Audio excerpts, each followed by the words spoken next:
Yo, what's going on, guys? It's your boy Say here. Let's get right into it. Wow. Ladies and gentlemen, give it up for Transformers 2007 Scorponok version 2.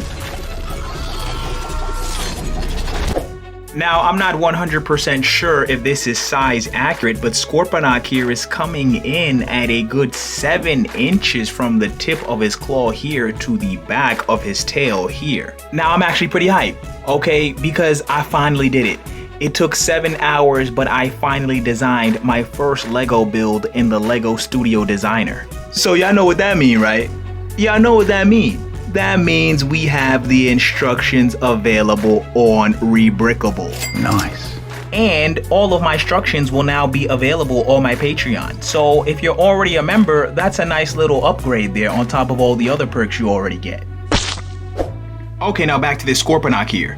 Now, I really like this Scorponock a lot because when I built that version 1, I didn't have nearly any of the pieces that I have now. So with this version, I was able to get a way better looking, more detailed face, some spiral action going in the claws right here, and I even got the turboin to be in the center of his body right here, like how it is in the movie.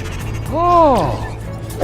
Now, the bionicle claw or blade here at the end of his tail is not 100% accurate, but it is a really nice custom touch to this overall design. And if you decide to build this on your own time in your house, you can also add some translucent red pieces on the inner portions of his claws here just to make him look a little bit more realistic. Now, my only gripe with this design is, although it is really detailed and proportioned well, it is a little bit top heavy because of the weight of his claws, so he does teeter forward a bit when you place him down like this. So what I have is just a little 2-brick stand here that I place under him, and that pretty much just sits in this little groove right here, and when you place him down, it stops him from falling forward like so. So really not a big deal in my opinion, especially since these 2 pieces here are translucent. So when you place them under Scorponok, they're really not a distraction at all. But even if you do use 2 pieces of another color, it's still not a distraction or an eyesore at all, because some Lego sets are just designed to be displayed using stands due to weight and proportional issues.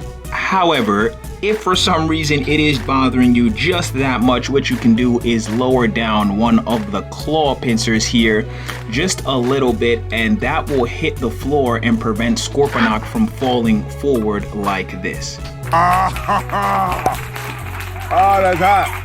That's hot. Now, as for the overall design and complexity of this build, bro, if you buy the instructions, be ready, because this build is not for the faint of heart. There are certain portions of the build that you can kind of skip or switch certain pieces out for other ones if you're lacking them. But for this center portion of the build here, you're gonna have to follow that part step by step, piece by piece. So you're not gonna be able to see it in this video here, but the center portion of the design here is constructed in such a way that the turboin is interwoven in between each set of legs to maximize the integrity and stability of the build. And because of that, this is actually one of my most sturdiest builds that I have ever designed.